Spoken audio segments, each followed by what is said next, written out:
ਚੋਣਾਂ ਵਿਚਾਲੇ ਪੰਜਾਬ 'ਚ ਫਿਰ ਤੋਂ ਨਾਪਾਕ ਸਾਜ਼ਿਸ਼ ਦੀ ਕੋਸ਼ਿਸ਼। ਡਰੋਨ ਜ਼ਰੀਏ ਅਜਨਾਲਾ 'ਚ ਸਰਹੱਦ ਤੇ ਸੁੱਟੇ ਗਏ 2 ਬਕਸੇ। ਹਥਿਆਰ ਤੇ ਨਸ਼ਾ ਹੋਣ ਦਾ ਸ਼ੱਕ। ਸਰਚ ਆਪਰੇਸ਼ਨ ਜਾਰੀ।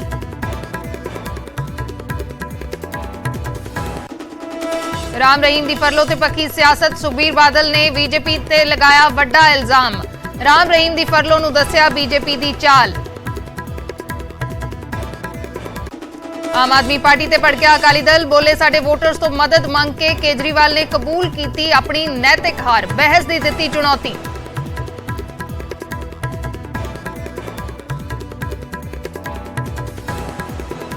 सीएम चन्नी का बीजेपी ते वड्डा हमला। बोले बीजेपी नहीं केंद्रीय एजेंसी लड़ रही चोण। हर तरीके नाल पंजाबियां नूं दबाउण दी कोशिश। नहीं होणगे कामयाब। सीएम चन्नी का ताबड़तोड़ चोण प्रचार जारी। माझे ते दुआबे तो बाद अज मालवे ते फोकस। जैतो बागा पुराणा ते मोगा हलके च करनगे प्रचार। भदौड़ दा वी करनगे दौरा। चोण प्रचार विचाले अज दिल्ली जाणगे भगवंत मान। लोक सभा की कार्रवाई च होणगे शामिल। केंद्र सरकार नूं घेरन दी होएगी कोशिश। आम आदमी पार्टी के सीएम चेहरे भगवंत मान का वड्डा दावा। इस बार 90 सीटां जित के बनावांगे आम लोकां दी सरकार।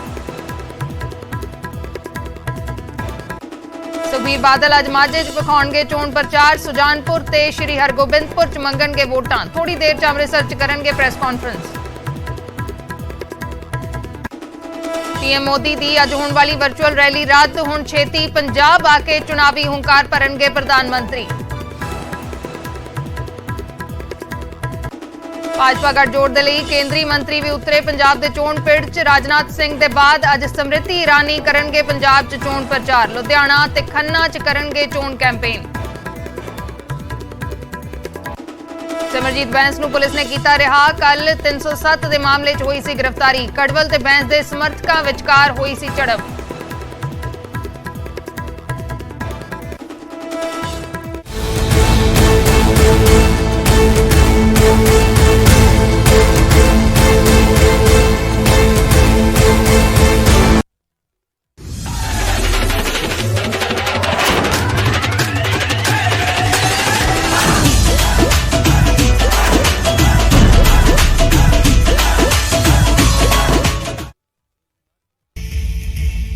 सत श्री अकाल, मैं अर्शदीप संधू। न्यूज़ 18 पंजाब हरियाणा हिमाचल देख रहे दर्शकों का स्वागत है। पंजाब च चोणां दा माहौल है। महज 10 दिन चोणां दे विच बाकी ने ते चोणां दे नेड़े पाकिस्तान दी नापाक हरकत एक बार फिर तो नजर आई है। एक बार फिर तो भारत पाकिस्तान सरहद ते ड्रोन नजर आया ते ड्रोन दे जरिए अजनाला दे विच 2 शक्की डब्बे सुट्टे गए ने। इन्हां डब्बियां दे विच नशे दा सामान होण दा शक जताया जा रहा है। पाकिस्तान ने ड्रोन नूं फिर तो हथियार बनाया है। एक बार फिर तो ड्रोन नजर आया ते ड्रोन दे जरिए अजनाला च 2 शक्की डब्बे सुट्टे गए ने जिन्हां दे विच नशे दा सामान होण दा शक जताया गया है। बीएसएफ ने ड्रोन ते फायरिंग की थी, जिस तो बाद ये ड्रोन वापस मुड़ गया, पाकिस्तान वाल नूं वापस मुड़ गया। बीएसएफ के जवान ते अधिकारी मौके ते पहुंचे ते इलाके दे विच इस वेले सर्च ऑपरेशन चलाया जा रहा। हर पहलू तो तफ्तीश की जा रही है। पाकिस्तान दे वल्लों एक बार फिर तो ड्रोन भेजा गया है भारत दे वल। अजनाला इलाके दे विच ये ड्रोन नजर आया। बीएसएफ दे वल्लों फायरिंग की गई तां ये ड्रोन वापस पाकिस्तान वल नूं परत गया ते 2 डब्बे सुट्टे गए ने। 2 शक्की डब्बे सुट्टे गए ने जिन्हां दे विच नशा या फिर कोई हथियार होण दी शक जिहड़ा है जताया जा रहा है। फिलहाल इलाके दे विच सर्च ऑपरेशन जारी है ते हर पहलू तो तफ्तीश की जा रही है।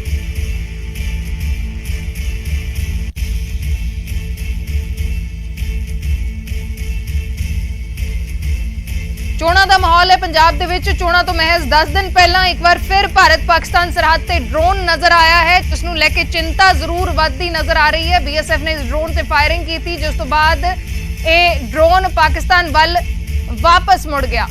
अमित शर्मा साडे सहयोगी जुड़े ने होर जानकारी दे लई। अमित, की कुछ जानकारी हुण तक होर मिल पा रही है? सर्च ऑपरेशन दे विच की कुछ पता लग्या है?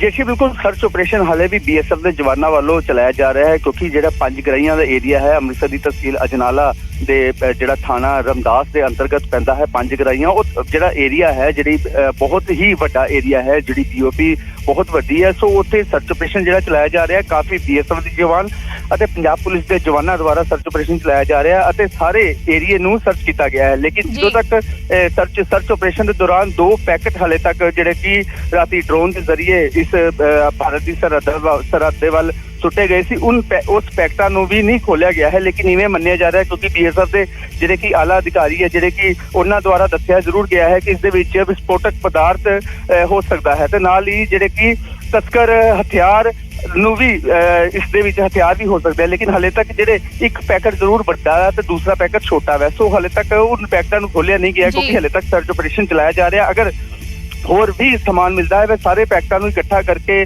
ਉਸ ਤੋਂ ਬਾਅਦ BSF ਦੇ ਜਿਹੜੇ ਆਲਾ ਅਧਿਕਾਰੀ ਆ ਉਹ ਜ਼ਰੂਰ ਪੱਤਰਕਾਰ ਦੇ ਸਾਹਮਣੇ ਖੁਲਾਸਾ ਕਰ ਸਕਦੇ ਕਿ ਆਖਿਰ ਇਸ ਜਿਹੜੇ ਪੈਕਟਾਂ ਦੇ ਵਿੱਚ ਕੀ ਹੈ। ਕਿਉਂਕਿ ਇਸ ਤੋਂ ਪਹਿਲਾਂ ਦੀ ਗੱਲ ਕਰੀਏ ਤੇ ਪਹਿਲਾਂ ਵੀ ਡਰੋਨ ਦੇ ਜ਼ਰੀਏ ਕਈ ਜਿਹੜੇ ਕਿ ਸਮਾਨ ਸੁੱਟਣ ਦੀ ਕੋਸ਼ਿਸ਼ ਕੀਤੀ ਗਈ ਹੈ, ਵਿਸਫੋਟਕ ਪਦਾਰਥ ਵੀ ਸੁੱਟਿਆ ਗਿਆ ਹੈ। ਸੋ ਇਸ ਵਾਰੀ ਇਲੈਕਸ਼ਨਾਂ ਦੇ ਚੁਣਾਵਾਂ ਦੇ ਸੰਬੰਧੀ ਇੱਕ ਵਾਰੀ ਫੇਰ ਤੋਂ ਪਾਕਿਸਤਾਨ ਦੀ ਨਾਪਾਕ ਹਰਕਤ ਜਿਹੜੀ ਸਾਹਮਣੇ ਆਈ ਹੈ। ਲੇਕਿਨ ਹਾਲੇ ਤੱਕ ਸਰਚ ਆਪਰੇਸ਼ਨ ਜਿਹੜਾ ਹੁਣ ਤੱਕ ਦੀ ਜਿਹੜੀ ਸਿਚੁਏਸ਼ਨ ਹੈ, ਸਰਚ ਆਪਰੇਸ਼ਨ ਲਗਾਤਾਰ BSF ਦੇ ਜਵਾਨਾਂ ਵੱਲੋਂ ਚਲਾਇਆ ਜਾ ਰਿਹਾ। ਜੀ ਸ਼ੁਕਰੀਆ ਅਮਿਤ, ਪੂਰੀ ਜਾਣਕਾਰੀ ਦੇ ਲਈ। ਬਿਲਕੁਲ ਚਿੰਤਾ ਇਸ ਕਰਕੇ ਵੱਧ ਜਾਂਦੀ ਹੈ ਕਿਉਂਕਿ ਪੰਜਾਬ ਦੇ ਵਿੱਚ ਚੋਣਾਂ ਬਿਲਕੁਲ ਨੇੜੇ ਨੇ, 10 ਦਿਨ ਬਾਕੀ ਬਚੇ ਨੇ ਚੋਣਾਂ ਦੇ ਵਿੱਚ, VOTING ਦੇ ਦਿਨ ਦੇ ਵਿੱਚ, ਤੇ ਅਜਿਹੇ ਦੇ ਵਿੱਚ ਇੱਕ ਵਾਰ ਫਿਰ ਤੋਂ ਡਰੋਨ ਨਜ਼ਰ ਆਇਆ ਹੈ। 2 ਪੈਕੇਟ ਹੁਣ ਤੱਕ ਮਿਲ ਚੁੱਕੇ ਨੇ। ਸ਼ੱਕੀ ਸਮੱਗਰੀ, ਕੋਈ ਵਿਸਫੋਟਕ ਪਦਾਰਥ ਹੈ ਜਾਂ ਕੀ ਹੈ, ਅਜੇ ਤੱਕ ਖੋਲਿਆ ਨਹੀਂ ਗਿਆ, ਸਰਚ ਚਲਾਇਆ ਜਾ ਰਿਹਾ ਹੈ।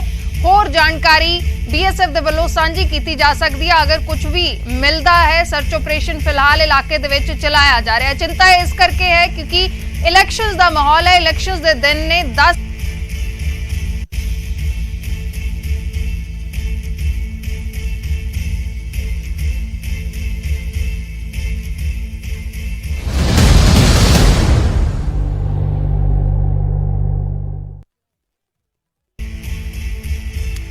उधर डेरा सिरसा के मुखी राम रहीम की फरलो ਨੂੰ ਲੈ ਕੇ सियासत भखदी नजर आ रही है। सुखबीर सिंह बादल अकाली दल के प्रधान ने बीजेपी ते वड्डा इल्जाम लगाया है। राम रहीम की फरलो ਨੂੰ बीजेपी ਦਾ स्टंट है। बीजेपी चोणां दे विच हर तरह के हथकंडे अपना रही है। सुखबीर सिंह बादल का वड्डा इल्जाम है। बीजेपी ਨੂੰ ਲੈ ਕੇ बीजेपी ने वड्डा इल्जाम लगाया है। राम रहीम की फरलो ਨੂੰ बीजेपी की चाल अकाली दल ने दस्या है। सुखबीर सिंह बादल ने कहा कि बीजेपी का चोण स्टंट है ते बीजेपी हर तरह की कोशिश कर रही है, हर तरह के हथकंडे इन्हां चोणां दे विच अपना रही है।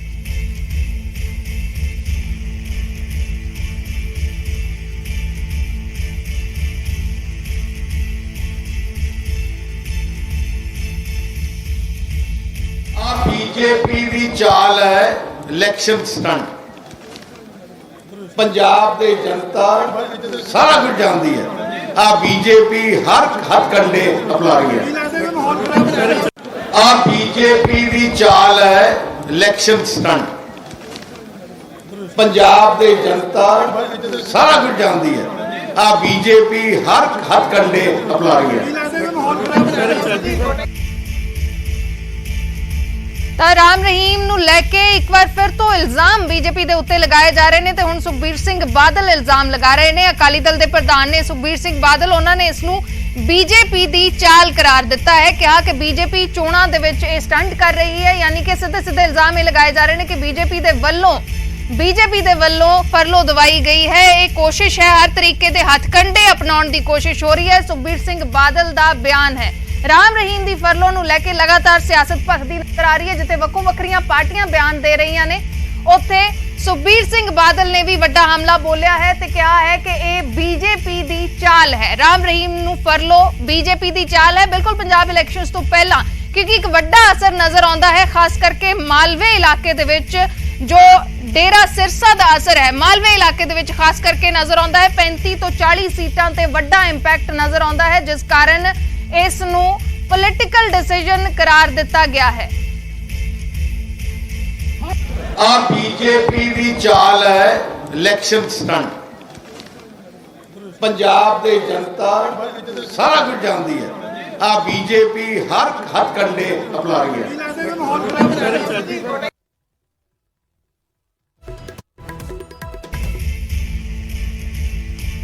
ਤਾਂ ਸੁਖਬੀਰ ਸਿੰਘ ਬਾਦਲ ਨੇ ਵੱਡਾ ਇਲਜ਼ਾਮ ਲਗਾਇਆ ਹੈ ਬੀਜੇਪੀ ਦਾ ਚੋਣ ਸਟੰਟ। ਰਾਮ ਰਹੀਮ ਨੂੰ ਫਰਲੋ ਨੂੰ ਬੀਜੇਪੀ ਦਾ ਚੋਣ ਸਟੰਟ ਕਰਾਰ ਦਿੱਤਾ ਹੈ। ਕਿਹਾ ਹੈ ਕਿ ਬੀਜੇਪੀ ਹਰ ਤਰ੍ਹਾਂ ਦੇ ਹਥਕੰਡੇ ਅਪਣਾ ਰਹੀ ਹੈ, ਲੇਕਿਨ ਲੋਕ ਸਭ ਜਾਣਦੇ ਨੇ। ਇਹ ਸੁਖਬੀਰ ਸਿੰਘ ਬਾਦਲ ਅਕਾਲੀ ਦਲ ਦੇ ਪ੍ਰਧਾਨ ਦਾ ਬਿਆਨ ਹੈ ਰਾਮ ਰਹੀਮ ਦੀ ਫਰਲੋ ਨੂੰ ਲੈ ਕੇ। ਹਰਜੀਤ ਸਿੰਘ ਗਰੇਵਾਲ ਸਾਡੇ ਨਾਲ ਬੀਜੇਪੀ ਤੋਂ ਜੁੜੇ ਨੇ ਤੇ ਅਰਸ਼ਦੀਪ ਕਲੇਰ ਸਾਡੇ ਨਾਲ ਅਕਾਲੀ ਦਲ ਤੋਂ ਜੁੜੇ ਹੋਏ ਨੇ। ਇਸ ਵੇਲੇ ਮੈਂ ਪਹਿਲਾਂ ਹਰਜੀਤ ਗਰੇਵਾਲ ਜੀ ਦਾ ਰੁਖ ਕਰੂੰਗੀ। ਗਰੇਵਾਲ ਜੀ, ਸਵਾਗਤ ਹੈ ਨਿਊਜ਼ 18 ਪੰਜਾਬ ਦੇ ਉੱਤੇ। ਇਸ ਬਿਆਨ ਨੂੰ ਤੁਸੀਂ ਕਿਵੇਂ ਦੇਖਦੇ ਹੋ? ਗੱਲ ਇਹ ਹੈਗੀ ਹੈ ਕਿ ਜੋ ਬਿਆਨ ਦੇ ਰਹੇ ਆ ਇਹਨਾਂ ਨੂੰ ਪਹਿਲਾਂ ਤਾਂ ਇਹ ਸਵਾਲ ਹੈ ਮੇਰਾ ਕਿ ਤੁਸੀਂ ਸ਼੍ਰੀ ਅਕਾਲ ਤਖਤ ਸਾਹਿਬ ਤੋਂ ਪਹਿਲਾਂ ਤਾਂ ਤਨਖਾਹ ਲਗਾ ਦਿੱਤੀ, ਸਜ਼ਾ ਲਗਾ ਦਿੱਤੀ ਉਸ ਨੂੰ, ਫਿਰ ਮਾਫ ਕਰ ਦਿੱਤੀ ਆਪਣੇ ਆਪ ਹੀ, ਫਿਰ ਦੁਬਾਰਾ ਲਗਾ ਦਿੱਤੀ। ਉਹ ਕਿਹੜੇ ਲਾਲਚ ਚਲਾਈ ਸੀ, ਉਹ ਕਿਹੜਾ ਦਬਾਅ ਸੀ ਤੁਹਾਡੇ ਤੇ ਕਿ ਤੁਸੀਂ ਇਹ ਖਾਲਸਾ ਦੇ ਜਿਹੜੇ ਇੰਸਟੀਟਿਊਸ਼ਨ ਨੇ ਉਹਨਾਂ ਨੂੰ ਤਬਾਹ ਕਰ ਰਹੇ ਹੋ ਤੇ ਉਹਨਾਂ ਨੂੰ ਗਲਤ ਪਰੰਪਰਾਵਾਂ ਪਾ ਰਹੇ ਹੋ। ਤੇ ਦੂਸਰਾ ਇਹ ਜਿਹੜੀ ਫਰਲੋ ਮਿਲੀ ਆ ਰਾਮ ਰਹੀਮ ਨੂੰ, ਇਹ ਕਾਨੂੰਨ ਸੰਮਤ ਹੈਗੀ ਆ, ਕਾਨੂੰਨ ਦੇ ਮੁਤਾਬਕ ਮਿਲੀ ਹੈ। ਜੇ ਕਾਨੂੰਨ ਤੋਂ ਬਾਹਰ ਹੈ ਤਾਂ ਸਰਦਾਰ ਸੁਖਬੀਰ ਸਿੰਘ ਬਾਦਲ ਨੂੰ ਕਹਿੰਦੇ ਕਿ ਵੀ ਤੁਸੀਂ ਕੋਰਟ ਚਲੇ ਜਾਓ, ਅਦਾਲਤਾਂ ਹੈਗੀਆਂ ਨੇ ਤੇ ਹਰ ਕੈਦੀ ਦਾ, ਹਰ ਬੰਦੀ ਦਾ ਅਧਿਕਾਰ ਹੁੰਦਾ ਕਿ ਉਹ ਕਾਨੂੰਨ ਦੇ ਮੁਤਾਬਕ 3 ਸਾਲ ਤੋਂ ਬਾਅਦ ਜਾ ਸਕਦਾ। ਅੱਜ ਉਹਨਾਂ ਨੂੰ ਤਾਂ 4 ਸਾਲ ਹੋ ਗਏ ਨੇ, ਠੀਕ ਹੈ, ਤੇ ਉਹ ਸਮਾਜ 'ਚ ਵਿਚਰ ਸਕਦਾ, 15-20 ਦਿਨ ਲਈ ਮਿਲ ਸਕਦੀ ਹੁੰਦੀ ਹੈ। ਉਸ ਮੁਤਾਬਕ ਉਹਨਾਂ ਨੂੰ ਮਿਲੀ ਹੈ। ਪ੍ਰਸ਼ਾਸਨਿਕ ਕੰਮ ਹੈਗਾ ਇਹਦੇ 'ਚ, ਕੋਈ ਬੀਜੇਪੀ ਦਾ ਕੀ ਦਖਲ ਹੈ ਇਹਦੇ 'ਚ? ਤੇ ਜੇ ਉਹਨਾਂ ਨੂੰ 3 ਸਾਲ ਤੋਂ ਘੱਟ ਸਮਾਂ ਹੋਇਆ ਹੁੰਦਾ ਫਿਰ ਮਿਲਦੀ, ਫਿਰ ਕਹਿੰਦੇ ਕਿ ਇਹ ਬੀਜੇਪੀ ਨੇ ਕਰਵਾਤੀ। ਇਹ ਤਾਂ ਹਰ ਕਿਸੇ ਦਾ ਅਧਿਕਾਰ ਆ, ਉਹਦੇ ਮੁਤਾਬਕ ਉਹਨਾਂ ਨੂੰ ਮਿਲੀ ਹੈ। ਇਸ ਤਰ੍ਹਾਂ ਦੇ ਸਵਾਲ ਇਹਨਾਂ ਨੂੰ ਨਹੀਂ ਉਠਾਉਣੇ ਚਾਹੀਦੇ। ਅਸੀਂ ਕੋਈ ਉਹਦੇ ਲਈ ਰਾਜਨੀਤੀ ਲਈ ਤਾਂ ਨਹੀਂ ਕਰ ਰਹੇ। ਉਹਨਾਂ ਦੇ ਆਪਣੇ ਸਰਦਾਰ ਸੁਖਬੀਰ ਸਿੰਘ ਬਾਦਲ ਵੀ ਵੋਟਾਂ ਮੰਗਣ ਵਾਸਤੇ ਜਾਂਦੇ ਰਹੇ ਆ ਉਹਨਾਂ ਕੋਲੇ, ਤੇ ਹੁਣ ਇਹ ਕਹਿ ਦੇਣ ਕਿ ਅਸੀਂ ਨਹੀਂ ਜਾਂਦੇ। ਮੈਂ ਨਹੀਂ ਸਮਝਦਾ ਕਿ ਐਸੀ ਕੋਈ ਗੱਲ ਆ ਜਾਂ ਉਹਦਾ ਮਹੱਤਵ ਘੱਟ ਕੀਤਾ ਜਾ ਸਕਦਾ। ਮੈਂ ਉਹ ਸਲਾਵਤਪੁਰਾ ਡੇਰੇ ਗਿਆ ਸੀ, 20 ਤੋਂ 25 ਲੱਖ ਪਬਲਿਕ ਸੀ, ਸਾਰੇ ਕਾਨੂੰਨ ਨੂੰ ਮੰਨਣ ਵਾਲੇ ਲੋਕ ਸੀ।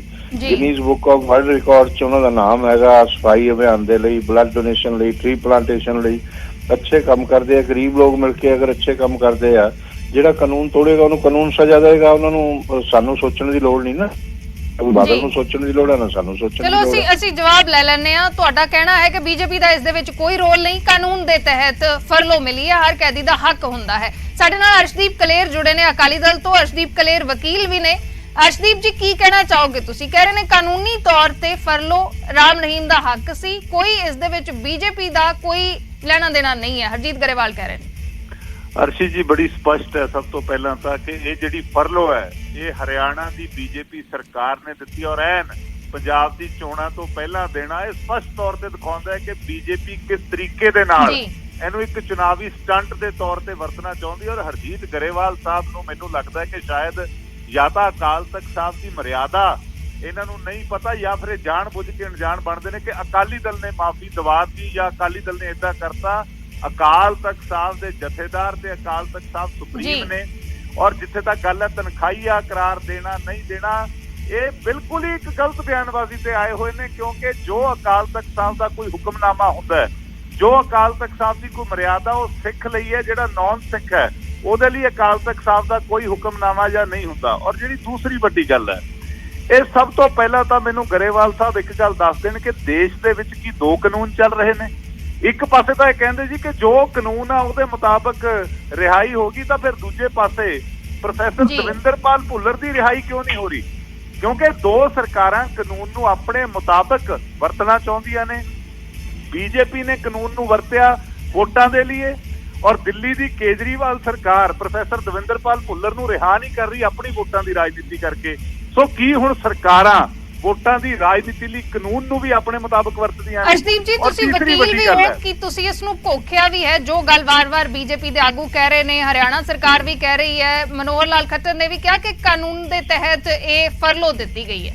ਮੈਂ ਅਰਸ਼ੀ ਜੀ ਸਭ ਤੋਂ ਪਹਿਲਾਂ ਸਪਸ਼ਟ ਤੌਰ ਤੇ ਪੁੱਛਣਾ ਚਾਹੁੰਦਾ ਕਿ ਜਿੱਥੇ ਵੀ ਕਿਤੇ ਫਰਲੋ ਦਿੱਤੀ ਜਾਂਦੀ ਹੈ ਉੱਥੇ ਇਹ ਚੀਜ਼ ਸ਼ੋਰ ਕੀਤੀ ਜਾਂਦੀ ਹੈ ਕਿ ਕੀ ਇਸ ਬੰਦੇ ਨੂੰ ਛੱਡਣ ਦੇ ਨਾਲ ਕੋਈ ਸਮਾਜ ਦੇ ਵਿੱਚ ਕੜਤਨ ਤਾਂ ਨਹੀਂ ਪੈਦਾ ਹੋਣੀ, ਕੋਈ ਸਮਾਜਿਕ ਤੌਰ ਤੇ ਉੱਥੇ ਕੋਈ ਲਾਅ ਐਂਡ ਆਰਡਰ ਨੂੰ ਖਤਰਾ ਤਾਂ ਨਹੀਂ। ਸੋ ਬੀਜੇਪੀ ਨੂੰ ਇੱਕ ਆਦਤ ਬਣ ਚੁੱਕੀ ਹੈ ਕਿ ਹਰ ਚੀਜ਼ ਨੂੰ ਆਪਣੇ ਤਰੀਕੇ ਨਾਲ ਪੇਸ਼ ਕਰਦੇ ਨੇ। ਸੋ ਮੇਰਾ ਬੁਨਿਆਦੀ ਸਵਾਲ ਉੱਥੇ ਹੀ ਖੜਾ ਹੈ ਕਿ ਜੇ ਤੁਸੀਂ ਇਸ ਬੰਦੇ ਨੂੰ ਜਿਹਨੂੰ 3-3 ਉਮਰ ਕੈਦਾਂ ਹੋਈਆਂ ਨੇ ਇਹਨੂੰ ਪੈਰੋਲ ਤੇ ਛੱਡਦੇ ਹੋ, ਤਾਂ ਫਿਰ ਜਿਹੜੇ ਸਿੱਖ ਬੰਦੀ ਕੈਦੀ ਨੇ ਉਹਨਾਂ ਨੂੰ ਕਿਉਂ ਨਹੀਂ ਛੱਡਦੇ? ਜੀ। ਰਾਜੋਆਣਾ ਸਾਹਿਬ ਨੂੰ ਆਪਣੇ ਪਿਤਾ ਦੇ ਭੋਗ ਤੇ ਜਾਣ ਲਈ ਸਿਰਫ 1 ਘੰਟੇ ਦੀ ਇਜਾਜ਼ਤ ਮਿਲਦੀ ਹੈ, ਉਹ ਵੀ ਪੁਲਿਸ ਪ੍ਰੋਟੈਕਸ਼ਨ ਦੇ ਵਿੱਚ। 1 ਘੰਟੇ ਬਾਅਦ ਲਿਆ ਕੇ ਜੇਲ੍ਹ 'ਚ ਬੰਦ ਕਰ ਦਿੱਤਾ ਜਾਂਦਾ ਹੈ। ਸੋ ਕੀ ਦੇਸ਼ ਦੇ ਵਿੱਚ ਕੋਈ ਵੱਖਰੇ ਵੱਖਰੇ ਕਾਨੂੰਨ ਨੇ, ਵੱਖਰੇ ਵੱਖਰੇ ਬੰਦਿਆਂ ਲਈ ਨੇ? ਇਹ ਜਰਾ ਸਾਨੂੰ ਸਰਕਾਰਾਂ ਖੁੱਲ੍ਹ ਕੇ ਸਪਸ਼ਟ ਕਰ ਦੇਣ।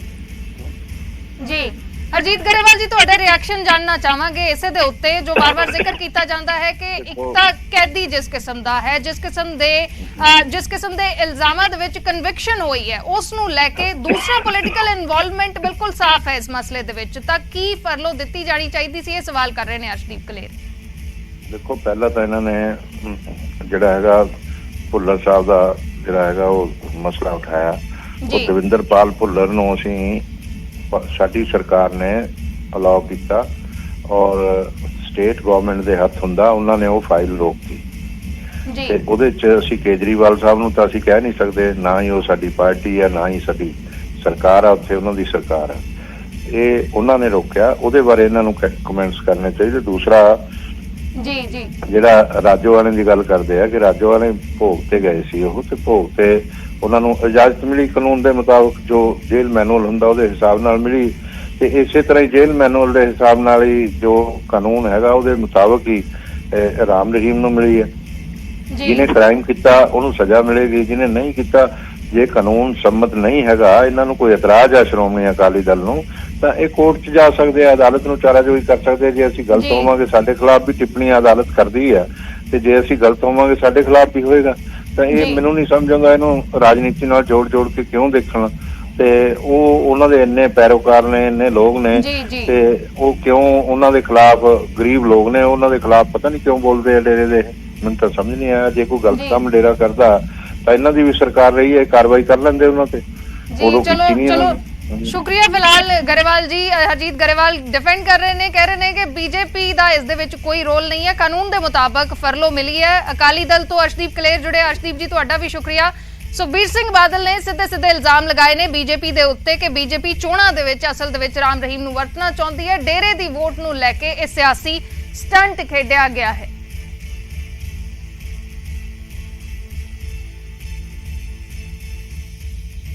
उधर इनेलो नेता अभय चौटाला ने कहा है कि राम रहीम दा भाजपा नूं कोई फायदा नहीं होएगा। हालांकि इस दे नाल ही अभय चौटाला ने यह भी कहा कि राम रहीम नूं जो फरलो मिली है वो नियमां दे मुताबिक ही मिली होएगी।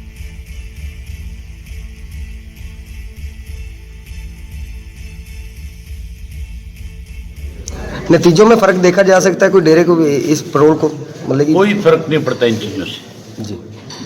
मतदाता ने फैसला कर रखा है कि हमने वोट कहाँ देना है, सरकार अकाली दल की बनेगी। नतीजों में फर्क देखा जा सकता है, कोई डेरे को भी इस पैरोल को मतलब कोई फर्क नहीं पड़ता इन चीजों से जी। मतदाता ने फैसला कर रखा है कि हमने वोट कहाँ देना है, सरकार अकाली दल की बनेगी। नतीजों में फर्क देखा जा सकता है।